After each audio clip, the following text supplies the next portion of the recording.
Please join us in singing our gathering hymn, "We've Come This Far by Faith."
Good morning, everyone, and welcome to worship at First Unitarian Church of Portland, where our mission is to nurture the individual spirit and to build the beloved community. It is so good to share time with you all. Our guest preacher today, Reverend Mira Michkiewicz, is a familiar face to many of us. Mira served as our intern minister last year and has been back in our pulpit several times this year. She will offer her sermon by video this morning. Welcome back, Mira. We've now been in digital worship mode for a bit over 2 months, and you've probably gotten used to the same cast of characters here on the chancel. I'm pleased to be with you here this morning, and am evidence that week to week, the individuals up here may change as we share worship roles and offer each other time to rest. Even when the faces leading worship change, please know we are committed to keeping each other safe and continue to take the necessary precautions for social distancing and deep cleaning. We know how important these services are for so many of you and for us. We look forward to continuing to be with you on Sundays. Last Sunday marked the final day of our annual balloting process. All items passed, and the complete results are available on our website. Look for Congregation News on the home page under News and Events. Thanks to all of the members who participated in our church governing process by voting. And finally, we hope you'll join us next week on Sunday, May 31st, when we appreciate and recognize our graduating seniors, coming-of-age students, and our own teachers in the learning community. Once again, welcome, everyone. Our chalice lighters today are the Nagase Hamill family. While they do the chalice lighting at home, I will light our chalice here, and if you have a chalice at home, I invite you to light it now as well.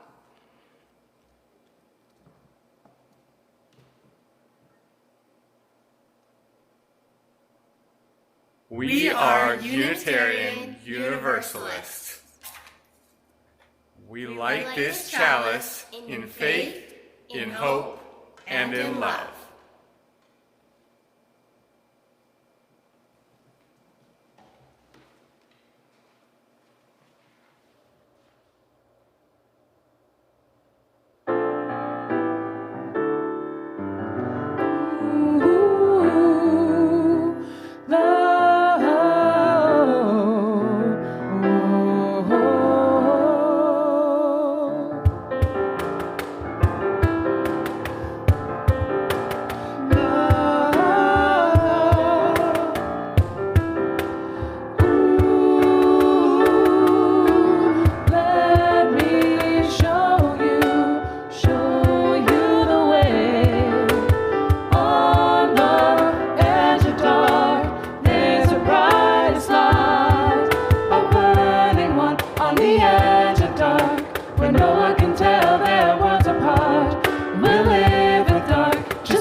I just wanna live, learn how to fly.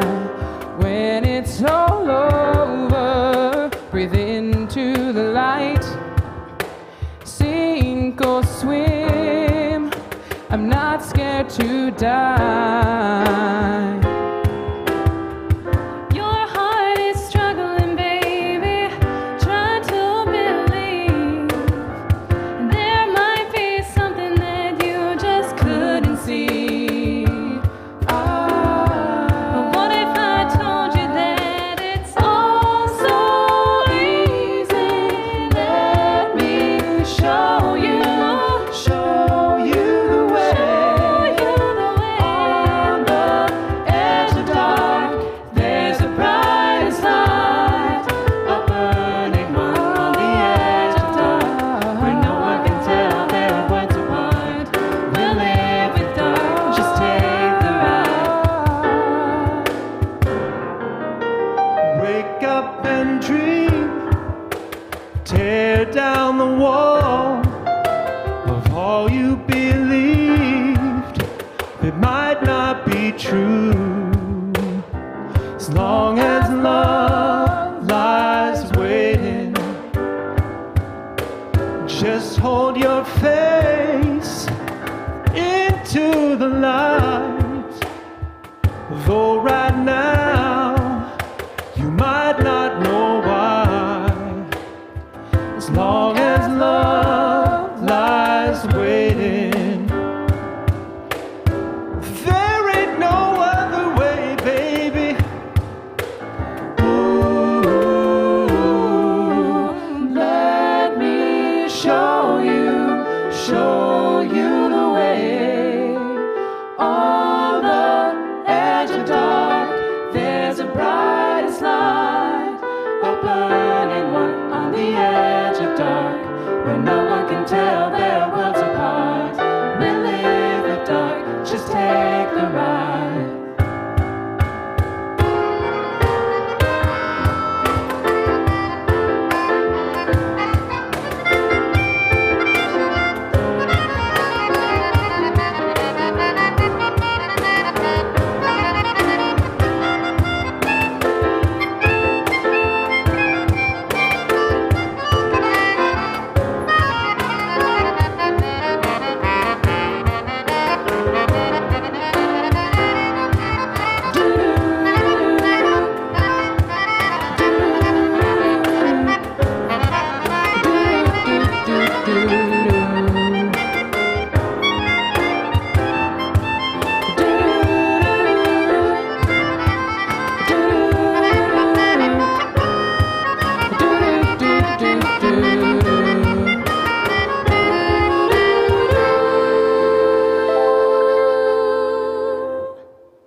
The words of Katie Kandarian Morris.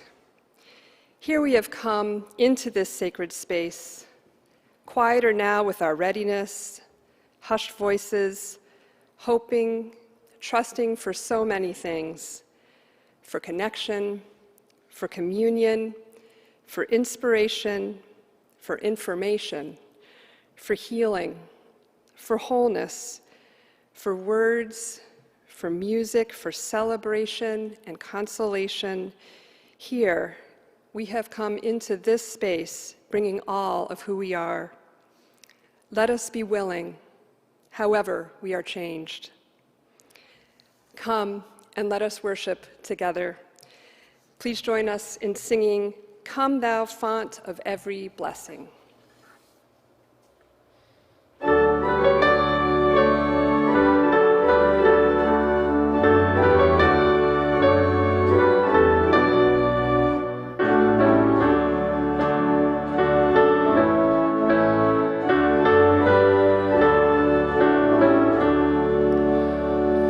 Come thou fount of every blessing, tune our hearts to sing thy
Today's responsive reading is Praise the World in All Its Pain and Blessing by Maureen Killeran.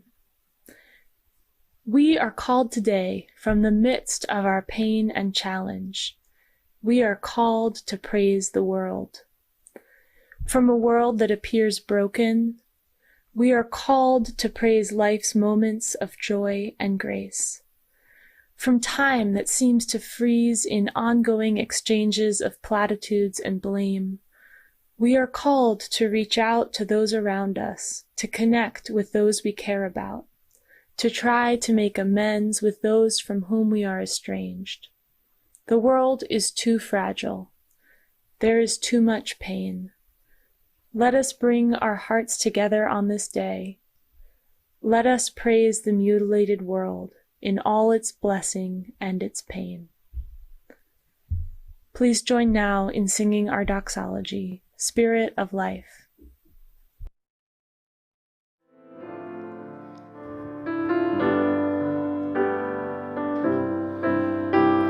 Spirit of life, come unto me.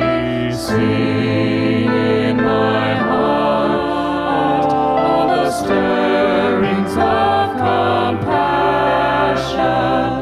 Blow with the wind and rise in the sea.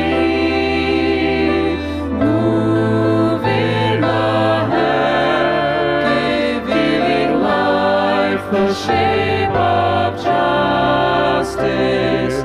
Roots holding close, wings set me free.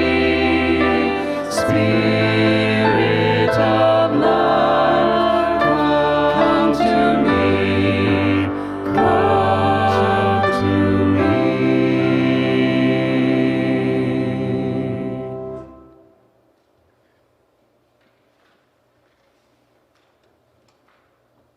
Good morning, everyone. Our story for all ages this morning is How to Heal a Broken Wing by Bob Graham. Now, there's actually not a lot of words in this story. It's very much a story told in pictures. So I'm going to give you a little bit of extra time to take a look at the details.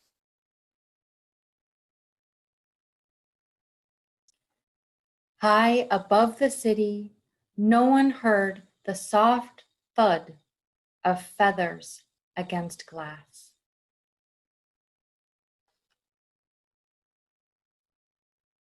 No one saw the bird fall.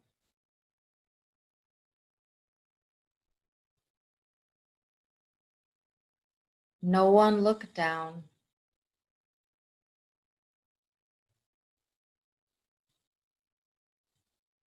Except Will.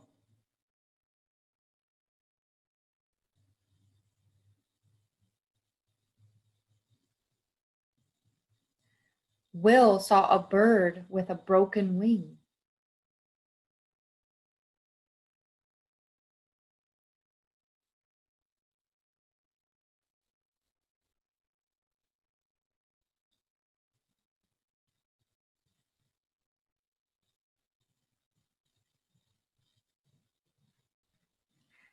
And he took her home.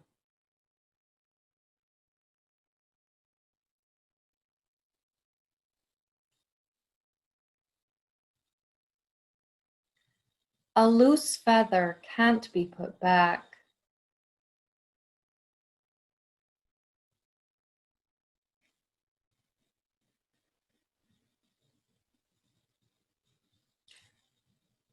But a broken wing can sometimes heal.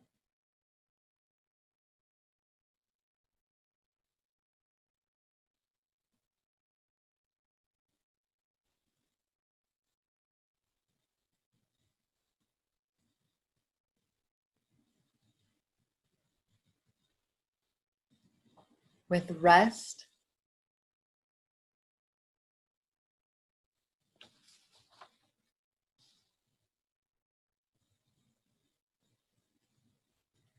and time,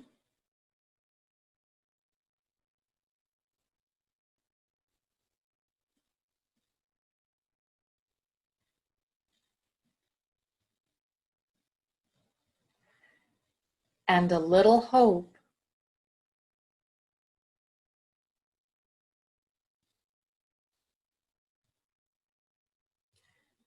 a bird may fly again.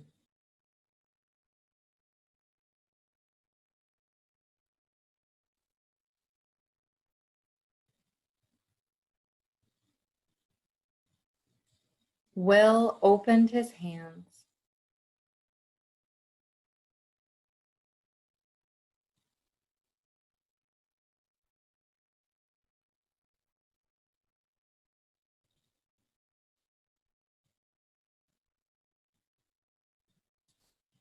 And with a beat of her wings, the bird was gone.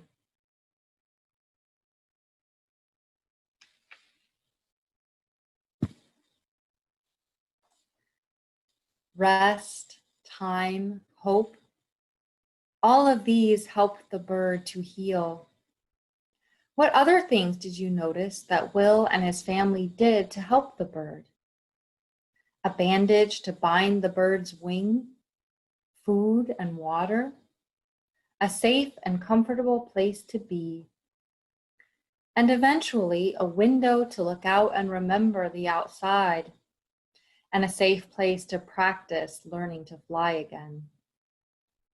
When we are hurt, we need these kinds of things too. But instead of learning to fly again, what kind of healing do we sometimes need? A part of our body might need to heal or adapt. Or maybe we are practicing how to be happy again after losing something that we really cared about. Or perhaps we are learning to forgive and trust again after someone said or did something that hurt our feelings. When others care for us and offer us love, and when we have time and rest, we may find that we are able to heal ourselves. And the ability to heal is within each of us. What are other things you do or others do to help themselves heal? And how do we help care for one another when we are healing? Well, it starts with stopping to notice. Thanks for listening. Take care, everybody.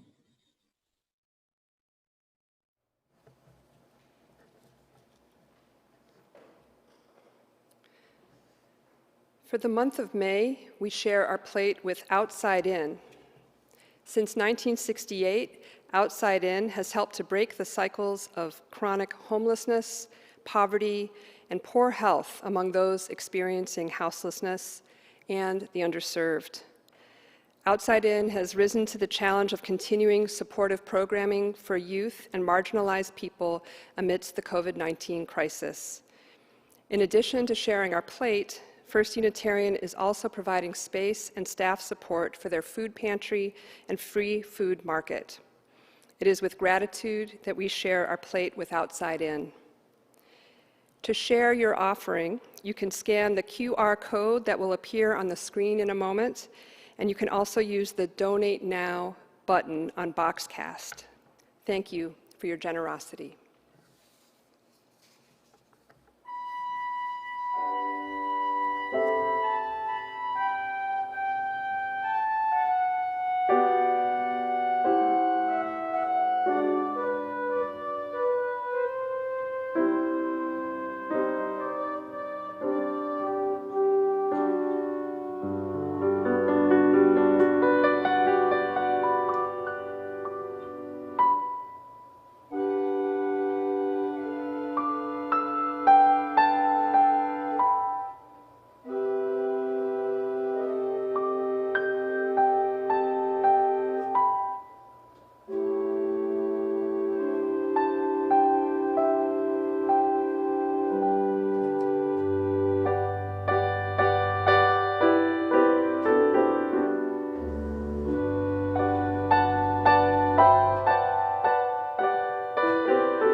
This is the time each week when we hold up the cares and concerns of our community life together.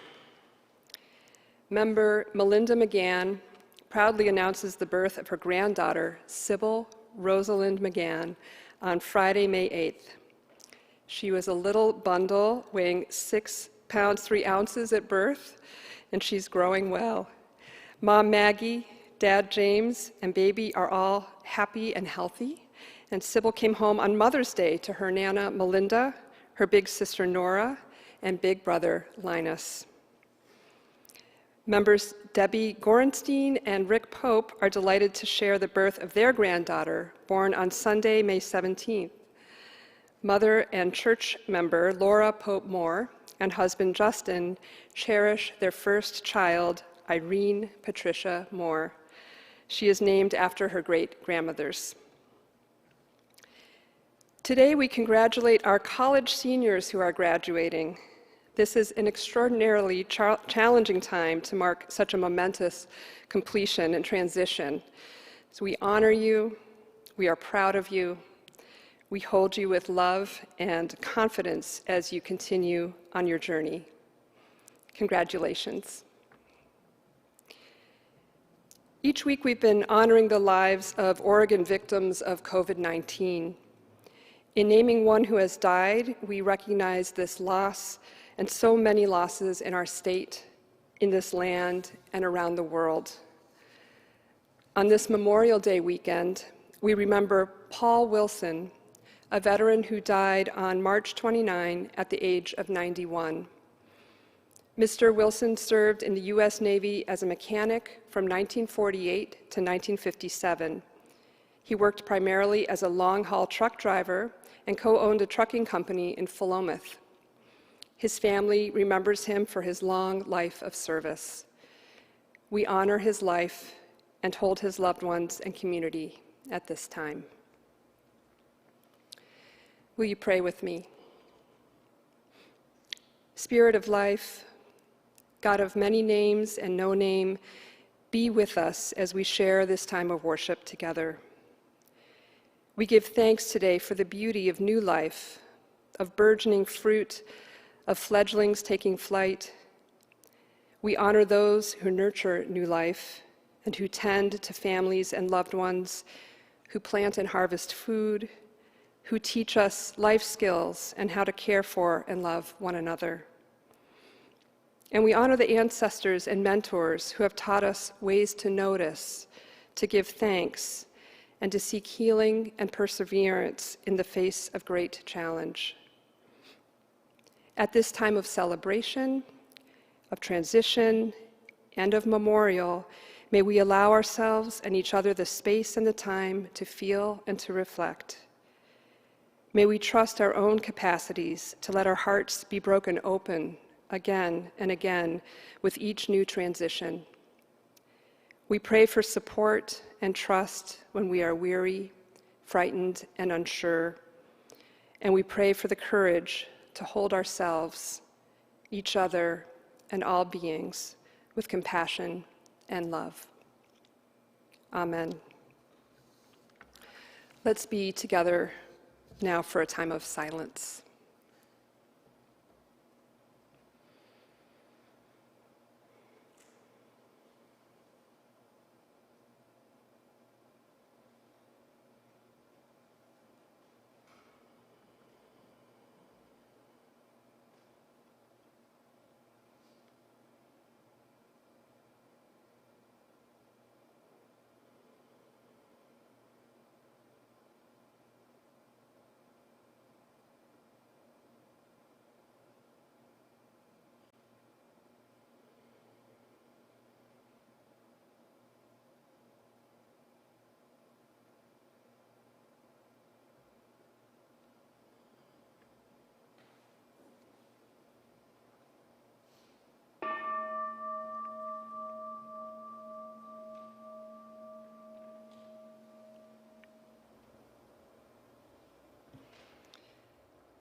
Please join as we sing together, "May You Be Filled with Loving Kindness."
Our reading today is by Derek Wolcott, entitled Love After Love.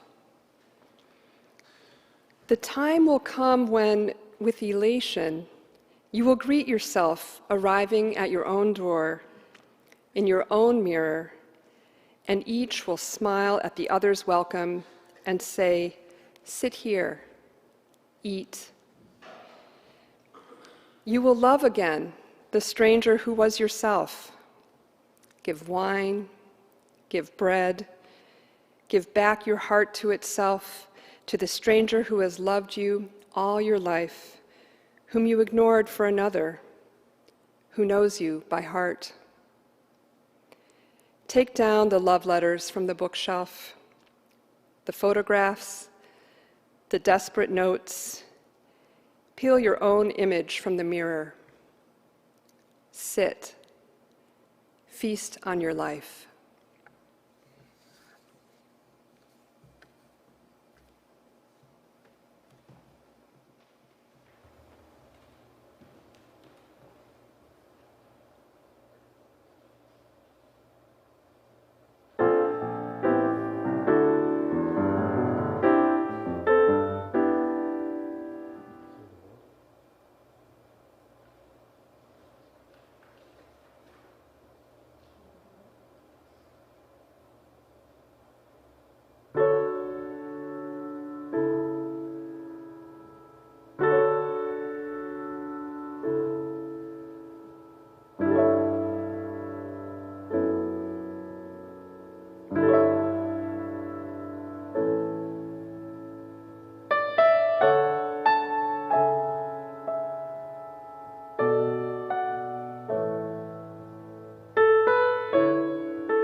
There's a place in your heart, and I know that it is love. And this place can be much brighter than tomorrow.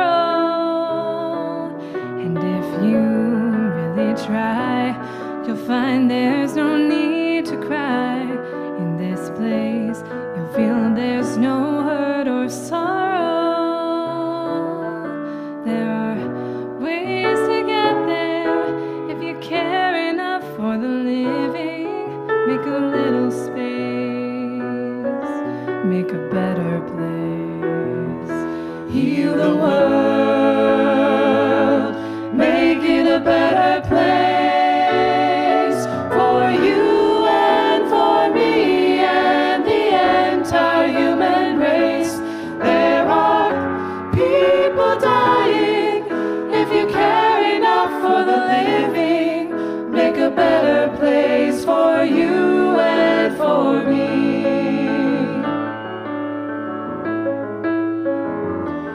If you want to know why, there's a love that cannot lie. Love is strong, it only cares for joyful giving. If we try, we shall see. In this bliss we cannot feel fear or dread. We stop existing and start living. And then it feels that always love's enough for us growing. So make a better world, make a better world. Heal the world, make it a better place for you and for me and the entire human race. There are people dying. If you care enough for the living, make a better place for you and for me. And the dream we were conceived in will reveal a joyful face. And the world we once believed in will shine again in grace. Then why do we keep strangling life Won't the earth crucify its soul? No, it's plain to see this world is heavenly. Be God's glow. We could fly so high, let our spirits never die. In my heart, I feel we are all together. Create a world with no fear. Together we'll cry happy tears. See the nations turn their swords into plowshares. We could really get there if you cared enough for the living. Make a little space to make a better place. Heal the world, make it a better place for you and for me and the entire human race. There are people dying. If you care enough for the living, make a better place for you and for me. Heal the world, make it a better place for you and for me and the entire human race. There are people dying. If you care enough for the living, make a better place for you and for me. Heal the world, make it a better place for you and for me and the entire human race. There are people dying. If you care enough for the living, make a better place for you and for me. There are people dying. If you care enough for the living, make a better place for you and for me.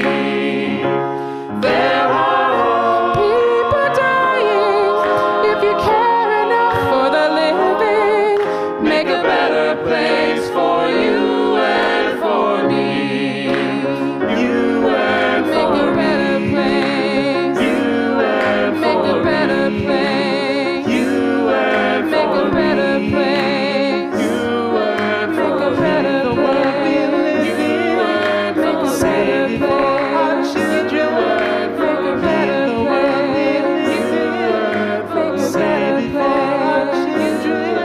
make a better place. Our children make a better place. Make a better place. Our children make a better place. Save it for our children.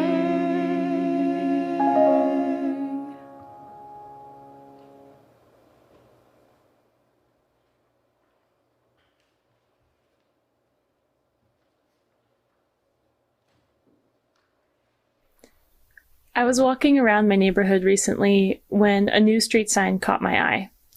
Painted leaf green and nailed to a telephone pole on the street corner, it read in whimsical hand-drawn letters, "Heal all!" Exclamation point. Heal all feels like a tall order right now. The world has changed so much in the last several months. It's been 10 weeks since schools closed, 10 weeks that many of us have been working from home or laid off, or working harder than ever amidst the uncertainty of exposure. 10 weeks since hugging beloved friends and family members. It has been 10 long weeks. I've been grateful for some things, for the slowness of my evenings, for long walks in my neighborhood, for the video check-ins with far-flung loved ones. But I've also been holding and tending to the persistent and gnawing grief and uncertainty of this moment. I'm grieving for those who have gotten sick, for those who have died. I'm grieving that yet again, with cruel predictability, this crisis is most deeply affecting those already so battered by our society: Black and brown people, Indigenous people, poor and working class people. I'm grieving with all the children and young people who can't be with their friends and mentors at school or participate in the rites of passage that they had imagined. And I'm grieving that so many markers of community are largely unavailable right now.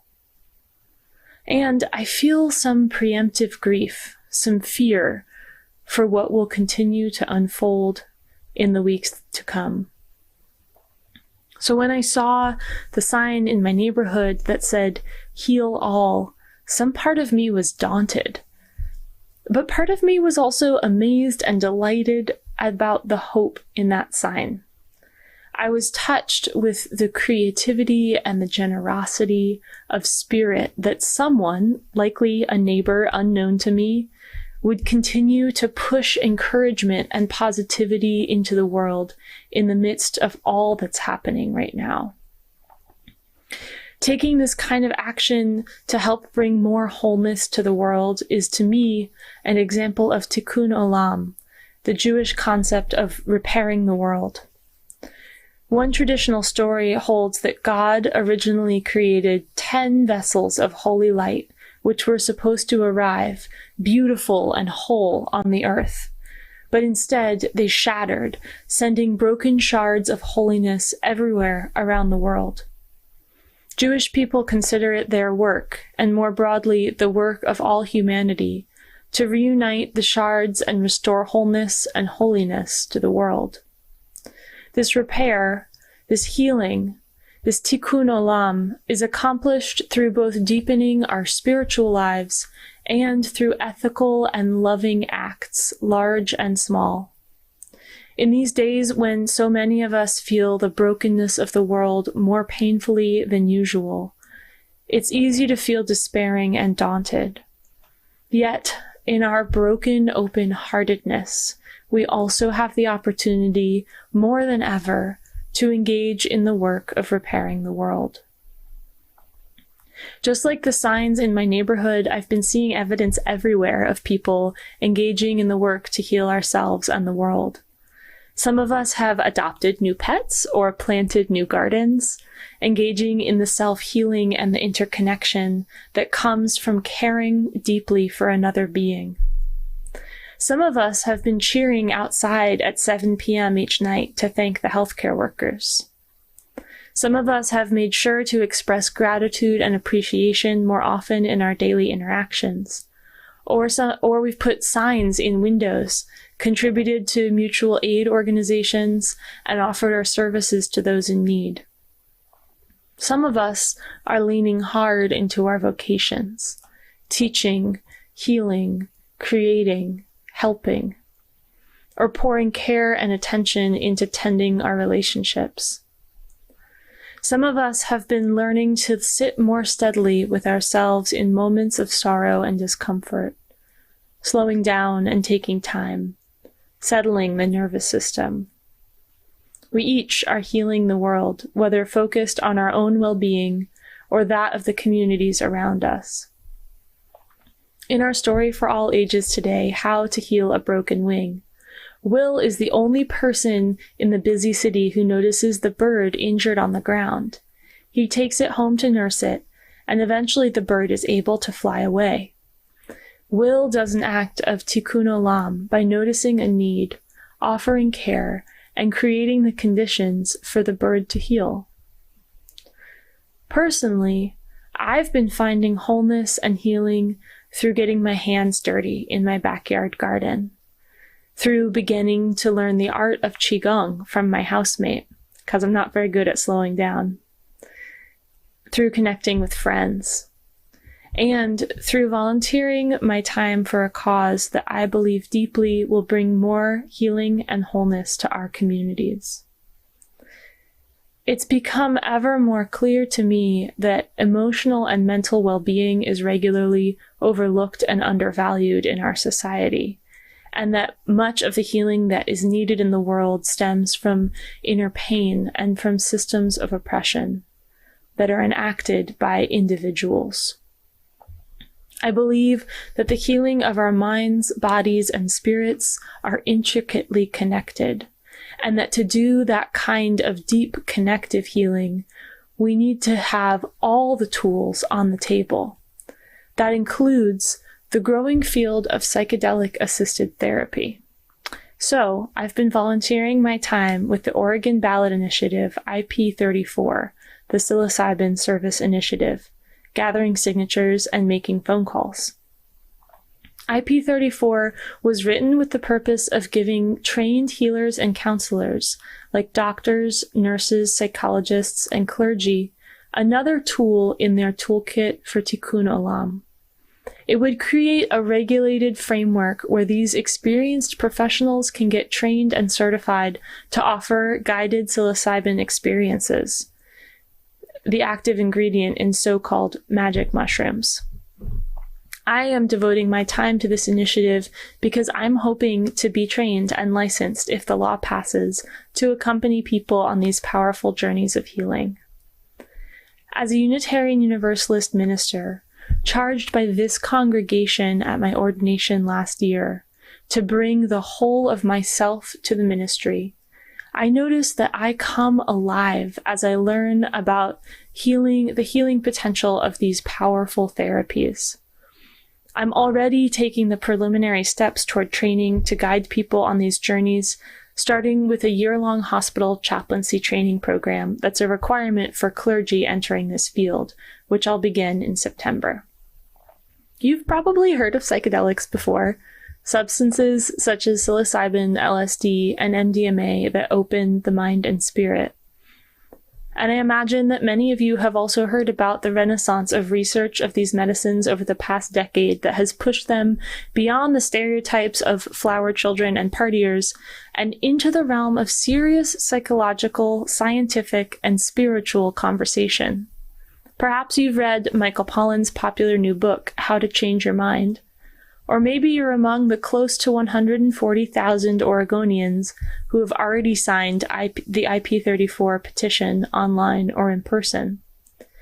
Research at institutions like Johns Hopkins, UCSF, NYU, Harvard, and Stanford is yielding promising results for treating a host of psychological, emotional, and behavioral conditions that have been difficult to address through traditional medication or talk therapy.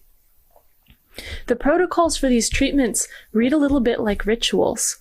They include careful preparation, constant accompaniment, and deliberate integration. And they've been shown to successfully treat persistent conditions including depression, end-of-life fear, generalized anxiety, and PTSD in combat veterans and other survivors of deep trauma. Psilocybin, particularly, has even been granted breakthrough treatment status by the FDA for treating depression, which means that it is so promising that its regulatory status is being fast-tracked so that more people who could benefit from this can gain access to it sooner. It's important to acknowledge that these therapies are not the right fit for everyone, and certainly not to be undertaken lightly. Certain physical and mental conditions might not interact well with these medicines. And I know that a lot of people have had unpleasant experiences with substances outside of the context of dedicated and guiding support. That's why, with the power that psychedelic medicine holds, it's very important to have grounding, companionship, and skilled guidance before, during, and after the journey. The way I understand it, psychedelics are kind of like a spiritual or psychological version of power tools. They can be very effective, and they can help create beautiful and sturdy things. But wielding them without care or preparation or training, or just applying them to the wrong situation, can also cause harm. One of the ways that psychedelic-assisted therapy seems to work as well as it does is that the treatments create experiences that feel deeper and more present and more connected than everyday life does. There's already a name for those sorts of moments, of course, and that's religious experiences or spiritual encounters. Some patients in these trials have mystical experiences, such as feeling truly connected to God or the universe, seeing and knowing that their life, their interactions, feelings, and problems are deeply intertwined with everyone in their lives. Some patients gain perspective on their trauma able to hold their wounded self with compassion and clarity. Some patients have experiences of death, rebirth, transformation, connection with ancestors, or understanding of the greater than human world. Now, of course, people have mystical and healing experiences like this via many different avenues, not just psychedelics.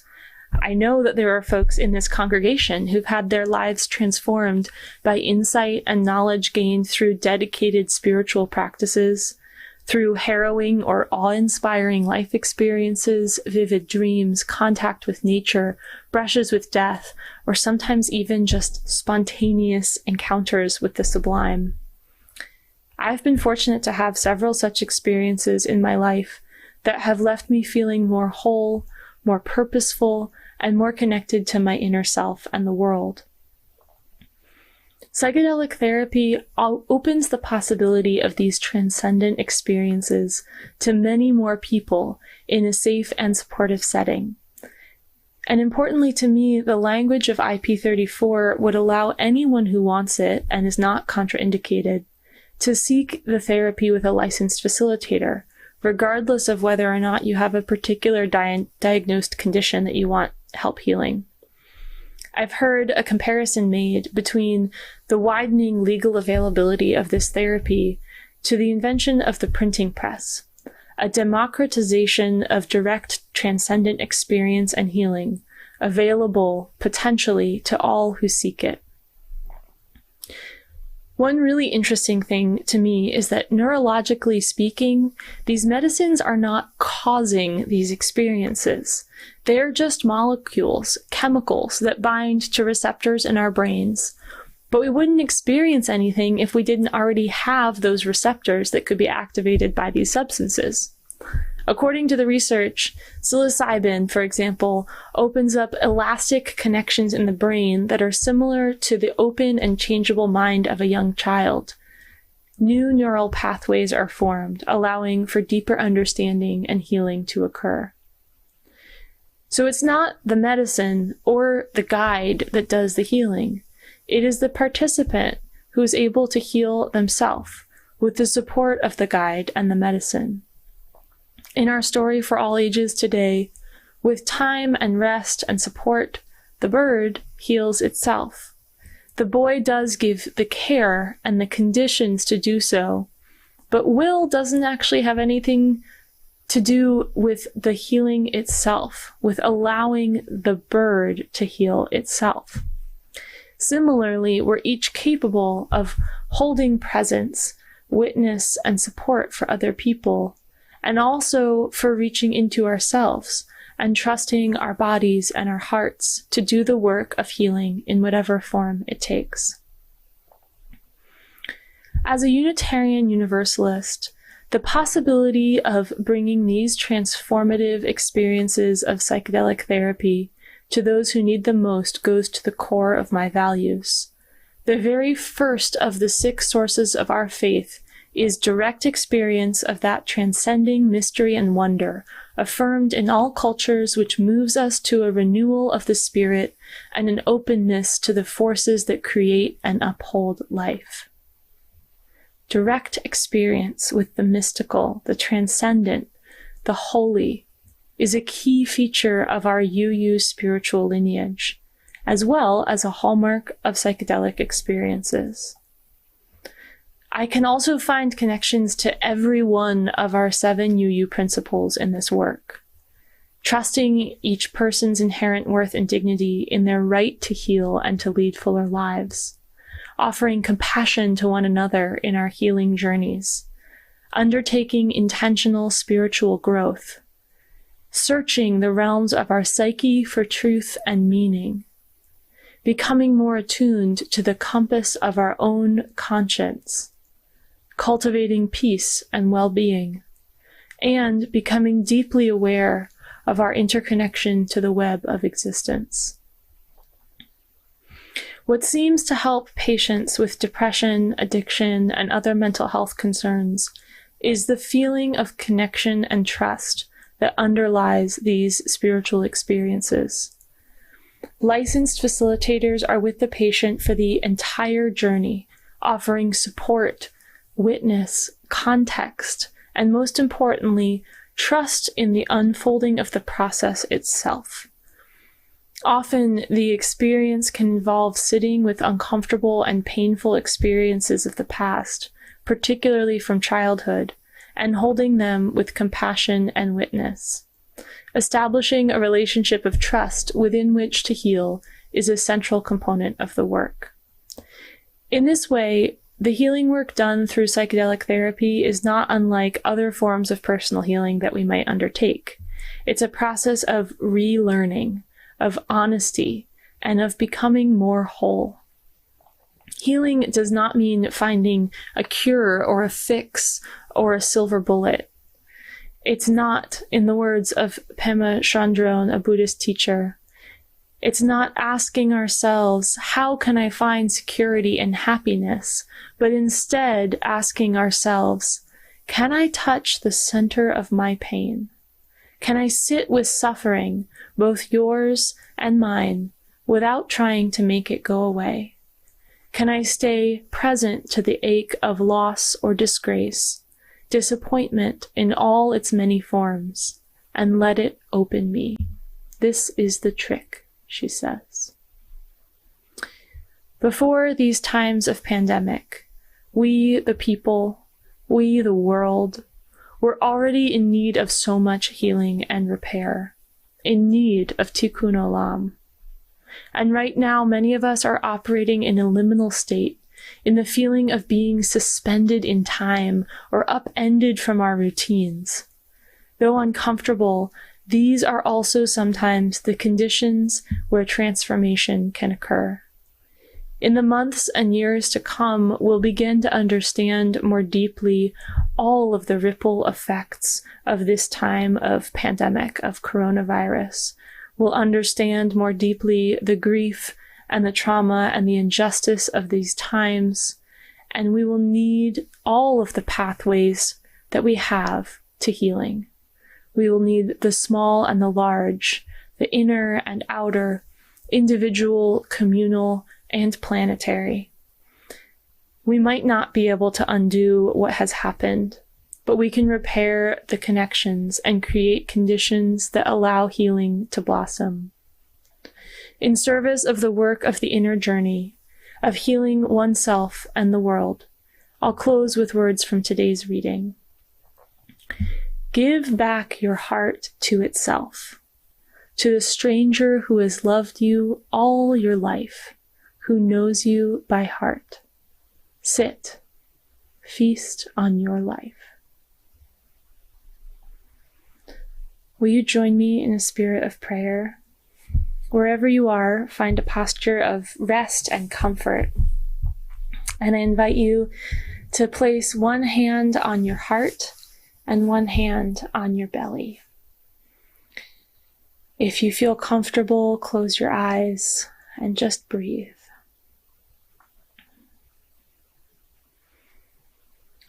Dear Spirit, dear heart, gracious center of knowing, abundant river of healing and light, pour into me, pour into all of the people of this congregation, all of the people hearing these words right now. Pour into the world, into all those suffering, all those grieving, all those consumed by anxiety and doubt. Pour with light and love into our hearts. We are each healing, and we are each healers, healers of a broken and beautiful world. Each moment and each action that we take offer an opportunity for bringing a little more light, a little more love, a little more joy into the world. May we be gentle with ourselves, knowing that times are hard, and may we reach out for connection, knowing that even across distance, community remains strong. Take a breath here. Feel your heart. Feel your center. and know that you are loved beyond belief, beyond all imagining. Though we are each in process of becoming more whole, we're each already enough, just the way we are. May we be to each other the bringers of healing, the holders of light, to illuminate the path we travel together. May it be so, and amen. Please join me in singing our final hymn, There is More Love Somewhere.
Words by Eric Williams.